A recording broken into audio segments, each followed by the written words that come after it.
College മുതലേ cinema ആഗ്രഹിച്ച് ഇപ്പോൾ ഇത് ചെയ്യുന്ന സമയത്ത് എന്തൊക്കെ സ്ട്രഗിളിംഗാണ് നിങ്ങൾ നേരിട്ടിട്ടുള്ളത് ഈ ഒരു സിനിമാ മേഖലയിൽ ഇത്രയും ഒരു രീതിയിൽ എത്തിപ്പെടാൻ? ഇപ്പോൾ നമുക്കറിയാം ഒരുപാട് ന്യൂ കമേഴ്സ് ഉണ്ട്, പ്രത്യേകിച്ച് ടീനേജേഴ്സ്. എനിക്കൊന്ന് കൊച്ചിയിൽ വന്ന് താമസിക്കുന്ന ഒരുപാട് ആൾക്കാർ, പ്രത്യേകിച്ച് ഈ ഒരു ഏജിലുള്ളവർ, സിനിമ മോഹിച്ച് വന്നവർ കുറേ ആൾക്കാരുണ്ടായിരിക്കും പല നാട്ടിൽ നിന്ന്. കോളേജ് കഴിഞ്ഞിട്ടില്ലെങ്കിൽ കോളേജിൽ പഠിക്കാൻ പോകുന്ന രീതിയിൽ നമുക്ക് കൊച്ചിയിൽ വന്ന് സിനിമയിൽ കയറാം. അപ്പോൾ നിങ്ങളുടെ ആ ഒരു സ്ട്രഗ്ലിംഗ് പീരീഡ് ഒക്കെ എന്തായാലും ഉണ്ടായിട്ടുണ്ടാവുമല്ലോ, അത് എങ്ങനെയായിരുന്നു? പിന്നെ കുറച്ചുകൂടെ ബാങ്ക് ജോലിയിലാണ് വർക്ക് ചെയ്യുന്ന ആളാണ് ഞാൻ. പക്ഷെ കുറച്ചും കൂടെ ഇതിനു വേണ്ടി സിനിമയ്ക്ക് വേണ്ടിയിട്ട് അപ്പം അതിൻ്റെതായ ബുദ്ധിമുട്ടുകൾ ഒരുപാട് ഉണ്ടായിരുന്നു. സാമ്പത്തികമായിട്ടുള്ള അനിശ്ചിതത്വം ഉണ്ട്.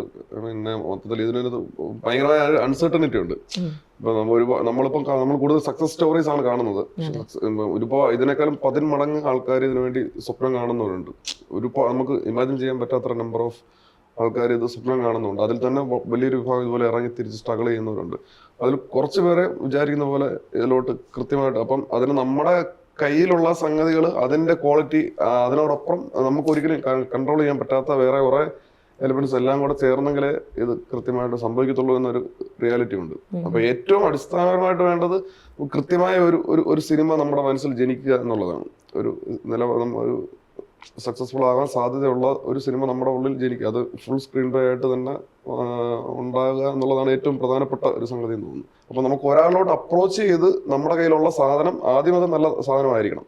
2, അത് ഒരാളോട്ട് അപ്രോച്ച് ചെയ്ത് അങ്ങോട്ട് പ്രസന്റ് ചെയ്യാനായിട്ട് എത്തിച്ചേരുക എന്നുള്ളതാണ് ഏറ്റവും വലിയ ടാസ്ക് എന്ന് പറയുന്നത്.